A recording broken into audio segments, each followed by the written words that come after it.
Hello student.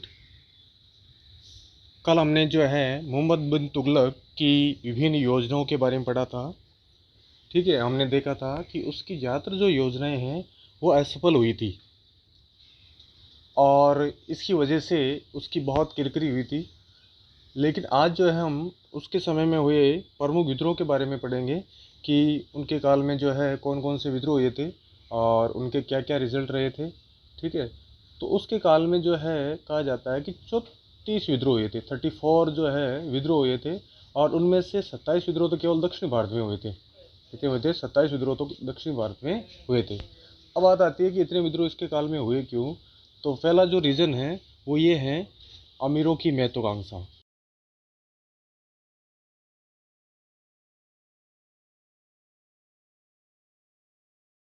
और वो जो है एक स्वतंत्र राज्य की स्थापना करना चाहते थे, अलग अलग अपने लिए जो है स्वतंत्र राज्य की स्थापना करना चाहते थे।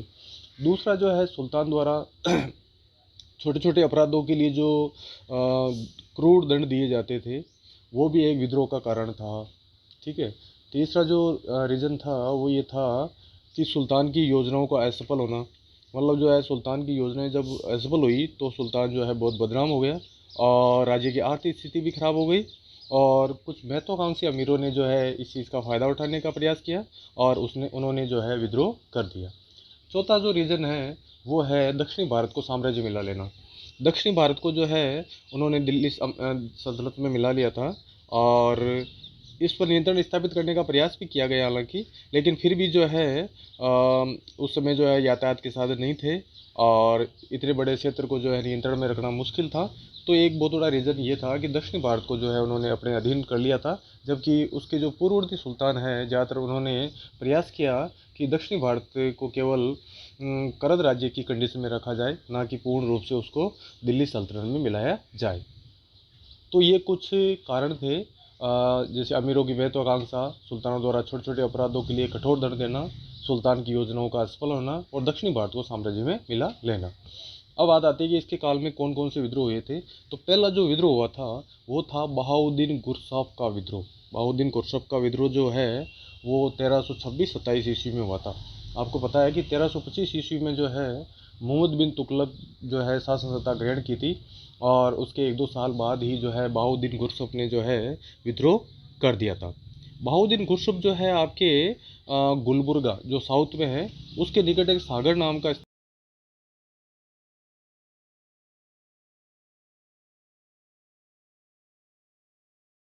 क्या था, चचेरा भाई था, इसने जो है विद्रोह कर दिया। लेकिन सुल्तान ने जो है इसके विद्रोह को दमन करने के लिए जो है उस समय जो वजीर था ख्वाजा जहाँ, कई बार पूछा जा सकता है कि मोहम्मद बिन तुगलक का जो वजीर कौन था, तो ख्वाजा जहाँ, उसको भेजा गया और उसने जो है देवगिरी के निकट जो है उसे युद्ध में पराजित किया। और फिर बाद में जब वो पराजित हो गया तो वो कहाँ भाग गया, कंपिली का राज्य जो था उधर भाग गया। ठीक है, कंपिली के राज्य ने जो है उसको शरण दी, लेकिन बाद में सेना ने वहाँ भी जो है आक्रमण किया और कंपिली का राजा जो है युद्ध में मारा गया। फिर बाद में लेकिन वो जब तक गुरसब जो है वहाँ से निकल कर दार समुद्र पहुँच जाता है, दार समुद्र भी साउथ में है, और वहाँ का जो शासक था बल्लाल, बल्लाल देव जो शासक था वो उसको जो है शाही सेना के हवाले कर देता है। उसको शरण देने के बजाय जो है शाही सेना का हवाले कर देता है और फिर बाद में उसको क्या किया जाता है, उसको गिरफ्तार करके दिल्ली लाया जाता है और उसकी खाल खिंचवा ली जाती है। और कहा जाता है कि उसकी खाल में भूसा भरकर जो है सारे राज्य में घुमाया गया था। ठीक है, और उसके शरीर के जो मांस था उसको चावल के साथ पकाकर उसके बीवी और बच्चों के पास में भेजा गया था। तो बहुत ही जो है अमानुषिक व्यवहार किया गया था उसके साथ में। ठीक है, लेकिन जो भी हो उसका विद्रोह का दमन कर लिया गया। अब दूसरा जो विद्रोह था वो था बहराम आइबा का विद्रोह। बहराम आइबा या उर्फ किस्लू खां, उस किस्लू खां भी कहा जाता था, उसने किया विद्रोह किया था 1327-28 में। 1327-28 में उसने विद्रोह किया था। और ये जो था आपके बहराम सर जो था कहाँ का सूबेदार था, कच्छ सिंध और मुल्तान का सूबेदार था, कच्छ सिंध और मुल्तान का सूबेदार था। और ये मतलब बहुत ही अनुभवी आदमी था, प्रतिष्ठित सेनानायक था और गयासुद्दीन तुगलक का मित्र भी था। लेकिन उसके द्वारा मोहम्मद बिन तुगलक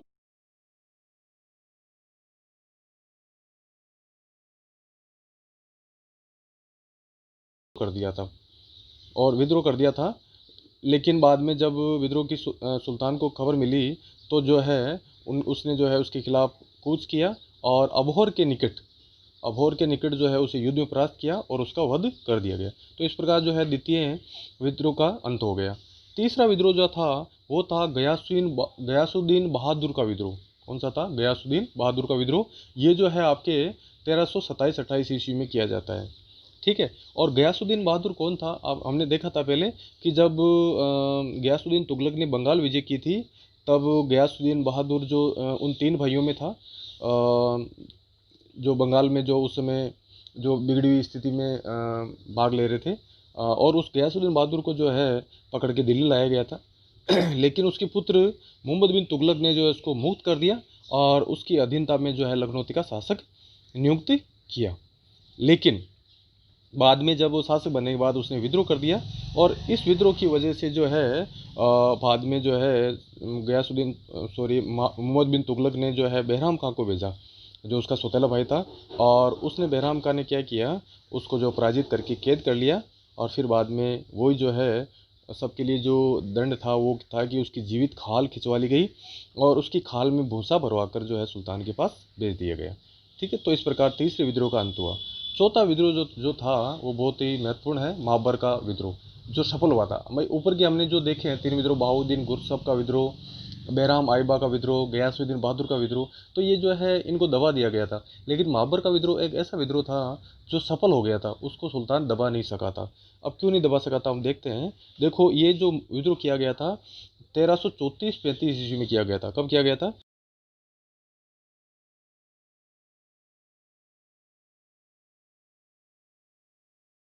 था सैयद एहसान शाह।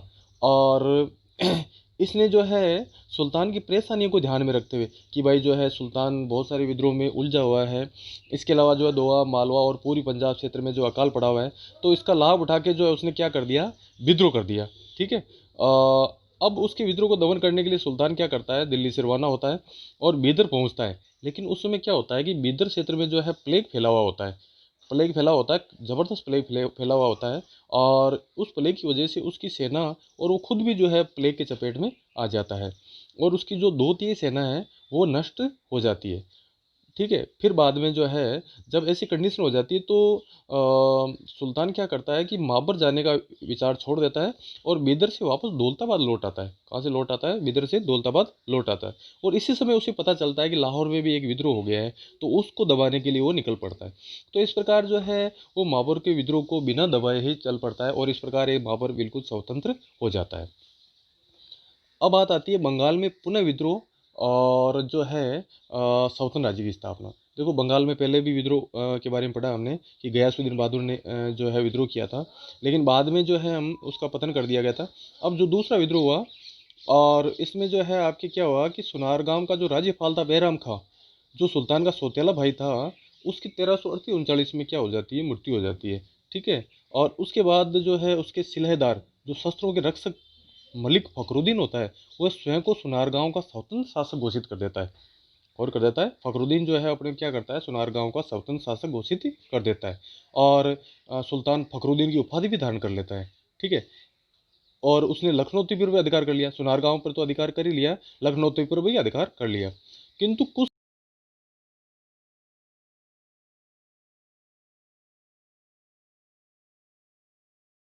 अ, सुल्तान का एक स्वामी भक्त जो है सेनानायक था।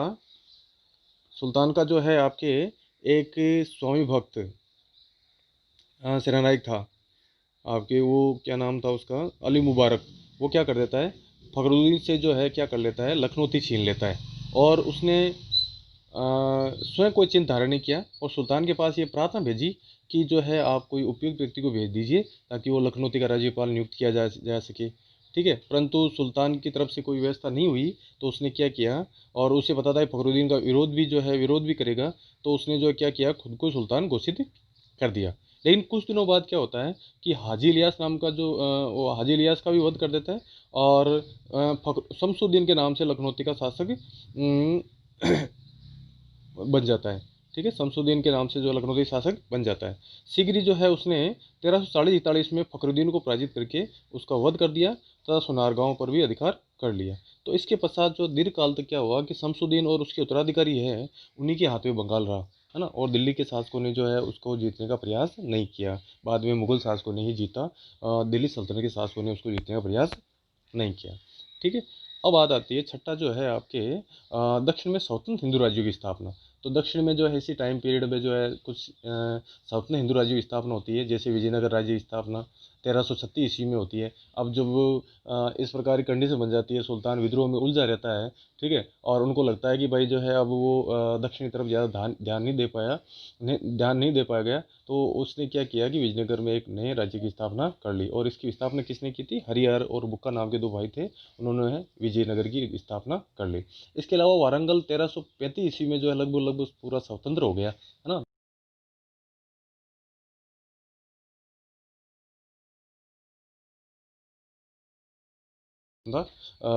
हासिल कर ली। फिर कंपिली का जो विद्रोह था वहाँ पर भी विद्रोह किया गया, ठीक है, और वहाँ पर भी 1335 ईस्वी में उसे स्वतंत्रता मिल गई। तो इस प्रकार 1336, 35, 36 ईस्वी तक जो है दक्षिण में जो है 3 हिंदू राज्य की स्थापना हो गई। अब बात आती है सुमन और समाना का विद्रोह। सुमन और समाना का जो विद्रोह किसने किया था? जाट और भट्टी राजपूतों ने विद्रोह किया था। और वो जो है किसान थे, जाट और भट्टी राजपूत जो है किसान थे और उन्हें भूमिकर देने से मना कर दिया था। लेकिन सुल्तान ने जो है इस विद्रोह का बड़ी सख्ती के साथ दमन कर दिया। अब बात आती है कड़ाके निज़ाम मईन का विद्रोह। ये होता है आपके 1338 ईस्वी में। कड़ाके निज़ाम मईन का विद्रोह जो कब होता है? 1338 ईस्वी में। अब इसका जो कड़ा का जो राज्यपाल होता है निज़ाम मईन, वो क्या करता है कि लाख टके पर इजारे पर लेता है। मतलब 1 लाख टके पर जो है उसे कड़ा का जो इकता है वो इजारे पर लेता है। लेकिन वो जो है शाही खजाने में इसका 10वां भाग भी नहीं भेज पाता है, भेज पाता है। और फिर बाद में जब नहीं भेज पाता है तो उसको पता था ये सुल्तान बहुत ही क्रूर है, हाँ, दंड देगा, तो उससे डरते हुए उसने विद्रोह कर दिया और अपने आप को स्वतंत्र घोषित कर दिया। लेकिन बाद में जब सुल्तान को पता चलता है तो सुल्तान क्या करता है कि अवध का जो सूबेदार होता है आइन उल मुल्क मुल्तानी, उसको विद्रोह का दमन करने के लिए भेजता है। और फिर बाद में निज़ाम मईन को क्या किया जाता है? जिंदा जला दिया जाता है और उसकी खाल में भूसा भरकर जो है दिल्ली भेज दिया जाता है। ठीक है, अब अगला विद्रोह जो आता है वो आता है बीदर में सिहाब मुल्तानी का विद्रोह। बीदर में सिहाब मुल्तानी का विद्रोह ये कब हुआ था? 1338-39 ईस्वी। और ये सिहाब मुल्तानी का विद्रोह 1338-39 में हुआ था। ये ताजुल मुल्क नुसरत खान ने, जो सिहाब मुल्तानी के नाम से भी जाना जाता है, बीदर विद्रोह कर दिया। मतलब जो है इसका मूल नाम तो ताजुल मुल्क नुसरत खां था, और सिहाब मुल्तानी की उसे कहते थे, उसने विद्रोह कर दिया और अपने आप को 1334 ईस्वी में बीदर का राज्यपाल नियुक्त कर दिया। ठीक है, उसने क्या कर रखा था? वो इजारे पे ले रखा था, यानी 1 करोड़ टके पर जो है बीदर का एकता इजारे पे ले रखा था। लेकिन वो भी जो उपने देखा था कड़ा के निज़ाम मही ने किया था, वैसे ही जो है ये भी भुगतान नहीं कर सका। और इससे क्या हुआ कि जो है उसे पता था कि भाई सुल्तान कठोर दंड देगा, तो उसने विद्रोह कर दिया। लेकिन सुल्तान क्या करता है? कुतलू खां को उसके विद्रोह का दमन करने के लिए भेजता है और वो उसको विद्रोह का दमन कर देता है। ठीक है, अब अगला जो आता है आपके वो आता है गुलबर्गा में अली शाह नाथू का विद्रोह। गुलबर्गा में अली शाह नाथू का विद्रोह जो होता है वो 1339-40 ईस्वी में होता है। अली शाह जो 1339 में गुलबर्गा में कर एकत्रित करने के लिए नियुक्त किया गया था। आपके अली शाह जो होता है वो गुलबर्गा में कर एकत्रित करने के लिए नियुक्त किया गया था।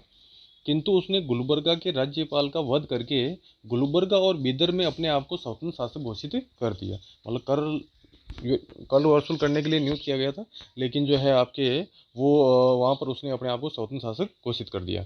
फिर वहाँ वहाँ पर भी जो है कुतलू खां को जो है विद्रोह का दमन करने के लिए भेजा जाता है और वो अली शाह को पराजित करके बंदी बना लेता है और उसको दिल्ली भेज दिया जाता है, जहाँ उसको फांसी दे दी जाती है। अब बात आती है अगला जो महत्वपूर्ण विद्रोह था, सबसे जो है ज़्यादा महत्वपूर्ण विद्रोह था वो था आयन उल मुल्क का विद्रोह। ये हुआ था 1340-41 ईस्वी में। आयन उल मुल्क का विद्रोह 1340-41 ईस्वी में हुआ था। इसका विद्रोह इसने क्यों किया था? आयन उल मुल्क जो है आपके अवध का राज्यपाल था और फिर बाद में उसने देखा कि साउथ में जो है कंडीशन बिगड़ रही है और आयन उल मुल्क जो है बहुत ही योग्य व्यक्ति था। तो सुल्तान ने उसको क्या किया कि उधर जो है दौलताबाद ट्रांसफ़र कर दिया। लेकिन आयन उल मुल्क और उसके अमीरों ने जो है इसका अर्थ उल्टा ले लिया। उन्होंने सोचा कि जो है ये कोई सुल्तान की चाल है और उसकी शक्ति को दमन करने के लिए है। ठीक है। तो इस प्रकार जो है उन्होंने विद्रोह कर दिया, लेकिन बाद में विद्रोह कर दिया, और बाद में सुल्तान ने उसका विद्रोह को दमन भी कर दिया और उसे कई प्रकार से अपमानित किया, लेकिन उसको मृत्युदंड नहीं दिया गया, क्योंकि वो बहुत ही योग्य था और वफादार भी रह चुका था। अब बात आती है, अगला जो विद्रोह है वो है साउ अफगान का विद्रोह, जो 1341 ईस्वी में हुआ था। ठीक है, 1341 ईस्वी में जो है साउ अफगान ने विद्रोह किया था, और ये कहाँ का था, कहाँ पर विद्रोह किया था, मुल्तान में किया था। और इसने मुल्तान का जो राज्यपाल था पहले से, बहनाद, बहना नाम का राज्यपाल था, और मुल्तान का उसको विद्रोह कर दिया, वध कर दिया, और स्वयं को मुल्तान का स्वतंत्र शासक घोषित कर दिया। ठीक है, तो फिर बाद में जो है सुल्तान स्वयं विद्रोह का दमन करने के लिए जाता है, और इसके सुल्तान के आने की समाचार सुनकर जो है साहू क्या होता है, पहाड़ों की तरफ भाग जाता है और इसके विद्रोह का दमन हो जाता है। अब जो आगे हम देख रहे हैं वो आएगा सादा अमीरों का विद्रोह और बहमनी राज्य की स्थापना। सादा अमीर कौन थे? देखो, सादा अमीर उन्होंने कैसे विद्रोह किया इसके बारे में देखते हैं। देखो, अपने शासनकाल के अंतिम वर्षों में मोहम्मद बिन तुगलक की शक्ति सादा अमीरों के विद्रोह को दमन करने में लगी रही, जो खंबात से लेकर दौलताबाद तक संपूर्ण प्रदेश में फैले हुए थे। मतलब इसके जो सादा अमीर जो थे बहुत ही महत्वपूर्ण थे, सारे साम्राज्य फैले हुए थे, और ये विदेशी अमीर थे। क्या थे? विदेशी अमीर थे।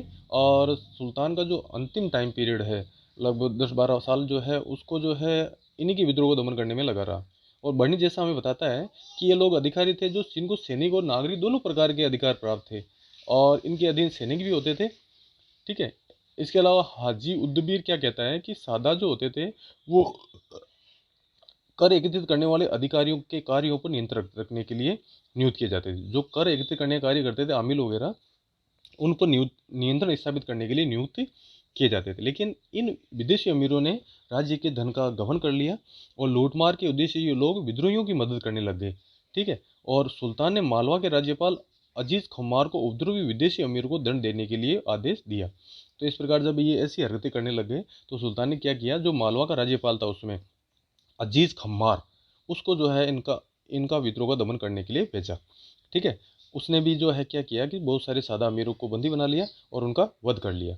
लेकिन जब इस हत्याकांड की समाचार गुजरात में गई, और वहाँ भी सादा अमीर थे, मैंने जैसे बताया है कि सादा अमीर जो है पूरे साम्राज्य में फैले हुए थे, तो वहाँ पर सादा अमीर जो है आपके वो भी विद्रोह कर देते हैं। ठीक है, फिर बाद में जो है जब गुजरात में नायब वजीर मकबूल जो है शाही खजाने को लूट लाता है, शाही खजाने को लाता है, तो उसको लूट लिया जाता है किसके द्वारा? सादा अमीरों के द्वारा। तो इस पर क्या होता है कि मालवा का राज्यपाल अजीज खमार फिर बाद में गुजरात जाता है। ठीक है, वहाँ के जो आपके ये आपके क्या नाम था उसका, वजीर मकबूल की सहायता करने के लिए। ठीक है, लेकिन बाद में जब उसको भी पकड़कर मार दिया जाता है। किसको पकड़कर मार दिया जाता है? आपके अजीज खम्मार, जो मालवा का सूबेदार था, उसको मार दिया जाता है। ठीक है, इस प्रकार जो है भयंकर विद्रोह कर दिया उन्होंने गुजरात में। ठीक है, फिर बाद में इस विद्रोह दमन करने के लिए सुल्तान स्वयं जाता है फिर 1344 ईस्वी में, और उसने जो है वो विद्रोहियों को पराजित करता है, और उन्हें जो है लगभग गुजरात में विद्रोह समाप्त हो जाता है। लेकिन विद्रोह गुजरात में समाप्त हो जाता है, उधर साउथ में शुरू हो जाता है। तो दौलताबाद में जो सादा अमीर थे वो विद्रोह कर देते हैं, और वहाँ के राज्यपाल जो अली उल मुल्क है उसको पराजित करके दौलताबाद पर अधिकार कर लेते हैं। भैया मैंने पहले बताया था कि जो अली उल मुल्क था आपके उसका अवध का सूबेदार था, लेकिन उसको साउथ में भेजा गया था। ठीक है, वहाँ पर क्या किया जाता है, इस्माइल नामक एक सरदार होता है, वो नासुरुद्दीन नाम से जो है अपने आप को सुल्तान घोषित कर देता है। कौन कर देता है? इस्माइल नाम का व्यक्ति होता है, वो अपने आप को नासिरुद्दीन के नाम से सुल्तान घोषित कर देता है। फिर जब सुल्तान पता चलता है, तो विश्व विद्रोह का दमन करने के लिए सुल्तान खुद दौलताबाद जाता है और विद्रोहियों को परास्त कर देता है। किंतु इसी समय जो है उसे पता चलता है कि भाई वहाँ पर गुजरात में एक और विद्रोह हो गया है, और मलिक तगी के नेतृत्व में। ठीक है, तो उस विद्रोह को दबाने के लिए वो गुजरात चला जाता है। लेकिन जैसे ही वो गुजरात जाता है, वैसे ही सदा अमीर क्या करते हैं, पुनः दौलताबाद में विद्रोह कर देते हैं और उस पर अपना अधिकार कर लेते हैं। और उस इस बार जो है वो क्या करते हैं, उनका जो नेता होता है हसन कांगू, उसको 3 अगस्त 1347 ईस्वी को जो है अबुल मुजफ्फर अलाउद्दीन बेमन शाह, अबूर मुजफ्फर अलाउद्दीन बेमन शाह के नाम से सल्तन सुल्तान घोषित कर देते हैं। और इस प्रकार एक नई बहमनी राज्य की नींव पड़ती है। हमने पहले पढ़ा था कि विजयनगर साम्राज्य की नींव पड़ी थी, फिर बाद में बहमनी राज्य की नींव पड़ी थी। तो इस प्रकार बहुत सारे नए नए राज्यों की नींव पड़ी थी। ठीक है, तो इस प्रकार जो है ये हमने पढ़ा। अब अगला जो विद्रोह आता है वो है तगी का विद्रोह। तगी का विद्रोह हमने पढ़ा था कि जब वो साउथ में गया हुआ था, तुगलक जो आपके दौलताबाद, सादा अमीरों विद्रोह दमन करने के लिए, तभी उसे तगी के जो विद्रोह है उसके बारे में जो है जानकारी मिलती है। तो वो जो है उस दौलताबाद को छोड़कर जो है उसके विद्रोह को दमन करने के लिए जाता है सुल्तान, और उसको पराजित भी कर देता है। लेकिन वो जो है तगी क्या करता है, एक स्थान से दूसरे स्थान पर भागता रहता है, ठीक है, और वो भागकर थट्टा चला जाता है। क्या करता है, थट्टा चला जाता है। और जो है आपके तो सुल्तान उसको पूरी तरह दमन करना चाहता है, तो वो भी थट्टा चला जाता है। लेकिन मार्ग में जाते समय क्या होता है, थट्टा की तरफ जाते समय वो गंभीर रूप से बीमार हो जाता है। और फिर बाद में 20 मार्च 1351 ईस्वी को 20 मार्च 1351 ईस्वी को जो है उसकी मृत्यु हो जाती है। कहाँ पर, थट्टा में। ये बहुत इंपॉर्टेंट सवाल है कि मोहम्मद बिन तुगलक की मृत्यु कहाँ हुई थी, थट्टा में, सिंध में है ना, वहाँ पर मृत्यु हुई थी 20 मार्च 1351 ईस्वी में। तो इस प्रकार जो है उसने जो है जीवन भर संघर्ष किया, है ना, विद्रोह को दमन करते करते जो है भागते दौड़ते वो परेशान हो गया, और अंत में उनकी मृत्यु हो गई। और उसकी मृत्यु पर जो है आपके बदायूं कहता है कि जो है अंत में जनता को उससे छुटकारा मिल गया, और उससे जनता को छुटकारा मिल गया। मतलब जनता खुद भी मुक्त हो गई, और वो भी खुद जनता से मुक्त हो गया। ऐसी कंडीशन बन गई कि दोनों ही परेशान हो गए थे। ठीक है, तो आज हमने जो है मोहम्मद बिन तुगलक के समय हुए प्रमुख विद्रोह के बारे में अध्ययन किया। धन्यवाद।